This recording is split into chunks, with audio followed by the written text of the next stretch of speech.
Hello, friends, and welcome to Escaping the Mouse with your host, me, Breck Roll. All right, so as you can see from the title and the description, I have a big announcement to make today. And I was thinking, when I started this out, this reminds me an awful lot like some of those TV shows that they have where they announce that there's going to be some big plot development that's going to happen on a certain night show in order to make sure they have the most number of people possible on the night that the show premieres. They'll start advertising it like 3 or 4 weeks in advance, and every commercial break you'll see there be an ad for the show saying, hey, something big is going to happen on this night. Tune in on that night and see what the big surprise is. And by the time the night of the show comes along, you're already like about ready to pop to find out what the big announcement is, what the big plot development is.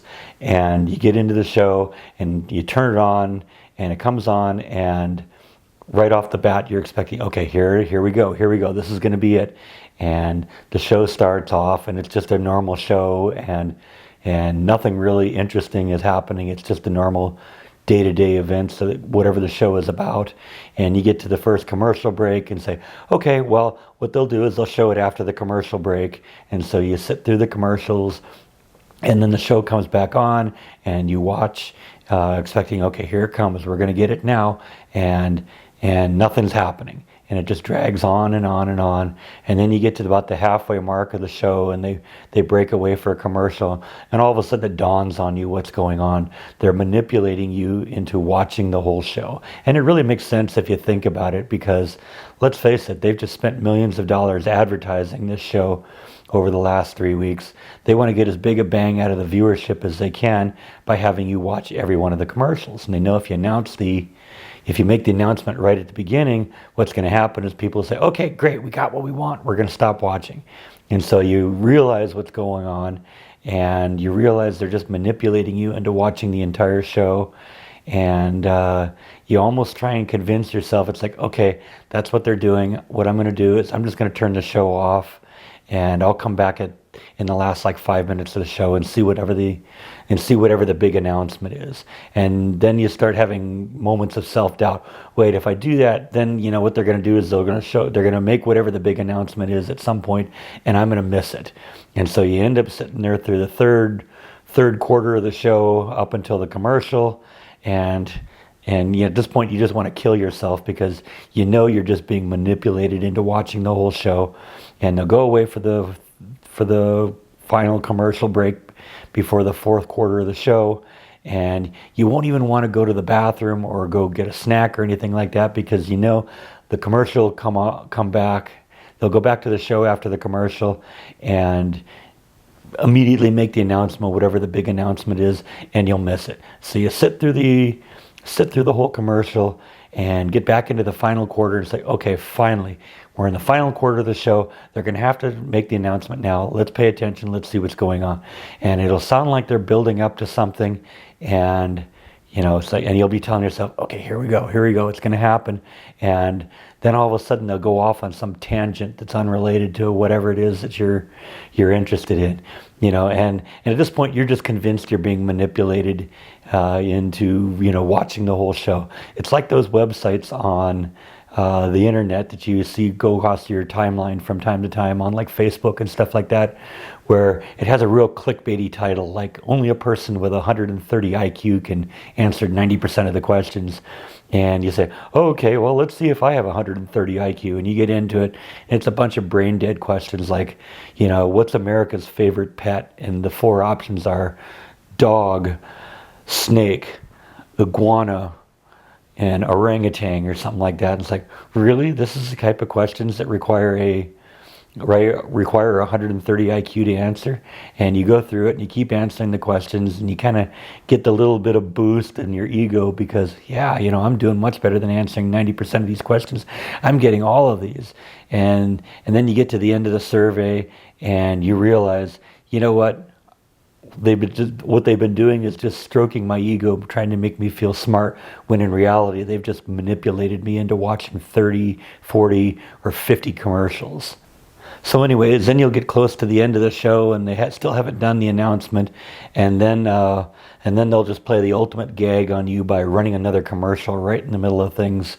Uh, when you're expecting that big news, and that's just really, really frustrating. It's really manipulative. I hate it when people do that, and you have my word that I will never do anything like that. And then they get back from the commercial and they finally make the announcement. But they just really drop just a little bit of information about whatever the big announcement is. And they leave you with more questions than answers. And then the show's over and you really just feel like you've been ripped off the whole time. So anyway, I've wasted enough time. Let's make the big announcement. The big announcement is this. I got a job. Yay! So anyway, I think that's all I have to talk about today. Thank you as always for watching, and I will see you next time on Escaping the Mouse. Good night. All right, so I should probably give you a little bit more information about this new job. You may recall that a couple weeks ago I had a job interview, and a couple days later I got informed that I didn't get the job. And then later that night I got informed that I had another company that was interested in me, and I had that interview last Friday. And on Monday, I was out doing the video up in Crawford, where I looked at the Tonquana Falls. And when I got back from that, I had an email from the HR manager of that company, and she just kind of wanted to know how the interview had gone. And I wrote back to her and said I was really excited about this job. I thought that I'd had a good rapport with the manager that interviewed me, and I was really hopeful that I got the job. And I didn't hear anything for a couple hours, and all of a sudden I got another email from her, and she said that she had talked to the person who had interviewed me and that they were going to offer me the position. And I was really excited, and she said basically all you have to do now is just write back and tell me whether you accept or not. Well, I was actually sitting at the computer when the email came in, so within 30 seconds of receiving it, I replied back simply with the words, I accept. And a few minutes later, I got another email from her saying, yippee, that's great news. And what we'll do is we'll send you some information and some paperwork to fill out. I got to go through a background check, and I have to do a drug screening and all that fun stuff. And basically, she was going to send me all the information about what comes next, and then we go forward from there. So basically, the job is, and I'm not going to be able to tell you a whole lot of details about it because, I need to keep parts of my life personal. We've talked about that in the past and the reasons why I'm doing that. But basically, it's a manufacturing job. It's that job I told you that has 12-hour days. So it works 7 in the morning till 7:30 at night. So it's back to being on day shift a little bit. Like I said, I'm more of a night person, so it'll be a little bit of adapting to that. But you know what? I think I'll do fine on that. I worked most of my life on the day shift, so I'll get back into that real easily. But since it's a 12-hour day, that means that I'm only going to work 3 days a week, 1 week, and then 4 days a week the next week. And it's on a 2-week cycle. So every week I'll get roughly 84 hours of work, because it'll be 36 hours on one day and on 1 week and 48 hours the next week. And when you average that out, that's just a little bit more than full time, which is really great. It's making good money. It's really good money. I'm actually making better money than I was at Disney. And it's full time, and it's regular hours, and it's none of this on again, off again stuff that we ran into with the parades all the time. They have an excellent benefits program, so I get full medical, full dental, full visual from day one, which is really great. A lot of times with these companies, you end up having to work for 6 months or get through a probation period before you're eligible to collect any benefits. It has a terrific 401k program. Which is great. That I've participated in 401k programs ever since they've been available, and it's been the best decision I've ever made.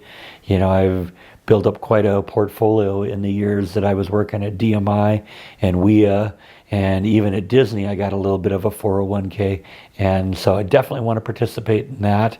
My understanding is this is going to be the best 401k I've ever had, because the first one I ever had, it paid dollar for dollar up to 6%. So if you contributed 6% from your salary, the company would match you 6% from your own money. And then when I got to like WIA and when I got to Disney, it was that same 6% number that it would match up to, but the companies would only match 50 cents on the dollar. Well, this one, as I understand it, matches you dollar for dollar up to 8%. And since I'm going to have a little bit of extra money, coming in each week now, that's going to be allow me to do things like that and focus on, really maximizing my retirement package. And that's going to be a really good thing for me. It's also good news because now I can really seriously think about getting a house. I know where the job is going to be. I'm going to probably hold off for a couple of months just to make sure everything works out well, and then we'll move forward from then. But just a bit, because I want to just make sure that I'm compatible with the job and the job is compatible with me. But one of the things I also really like about it is that the job is really near a nice neighborhood, and I haven't really shown you the neighborhood that it's in, when I went house hunting, but I have been around and kind of looked at what's there, and it's a really nice area, and it's like 2 miles. The job is like 2 miles from that place, so it's going to be, perfect place to buy a nice house. None of these 130-year-old houses that are basically on the verge of collapsing. These are all going to be relatively new houses in really nice green wooded neighborhoods and stuff like that. And so I'm really looking forward to that. And like I said, I think this is really going to be a good job for me. Of all of the jobs I've applied, maybe with the exception of the first one I applied for and got an interview with, this is really the one that I think is going to be the one for me. My skills are going to really match them, and I think that they're going to give me a good opportunity to grow within a good, solid company. Now, some of you may be asking, what is the future of the vlog with all these changes? I'll be honest with you, it's my intention to keep the vlog going on a daily basis. Because of the interesting work schedule that's available to me. That means I'm going to have a 3-day weekend every week at least, and every other week I'm going to have a 4-day weekend. So that's going to give me a lot of opportunities to go out and do, just field trippy type of vlogs, go out and look at things and do things and that kind of stuff. Other days, like work days, I may just end up coming back and just doing staring at the camera and talking to you guys and tell you about what's going on in my day kind of vlog. So I'll continue doing this kind of thing just because, I kind of enjoy doing them, and I'm really looking forward to the point where when I do get a house, I'm going to be able to actually begin showing you how all that works, because I'm going to have a whole bunch of new types of vlogs to do at that point, and that's going to be really interesting. So I'm looking forward to that. So yeah, that's the bottom line there. I am going to try and keep the vlogs going daily, and that is still an important part of this. I know a lot of you guys have been pulling for me throughout this whole time, this whole ordeal, and praying for me and keeping me in your thoughts. And I know that's been a big part of this too. So I want to take this opportunity to really thank you, because I couldn't have done this without you. Even if it wasn't for the prayers, it's just been the support that you guys have given me in the comment section. It means so much to me when you keep saying, oh yeah, you're going to get this one. We just got a feeling for you this time. This is going to be the one. And it's been that positive energy from you that's really kept me going. So thank you so much for that. So anyway, I think that's all that I have for today. Thank you as always for watching, and I will see you next time on Escaping the Mouse. Good night.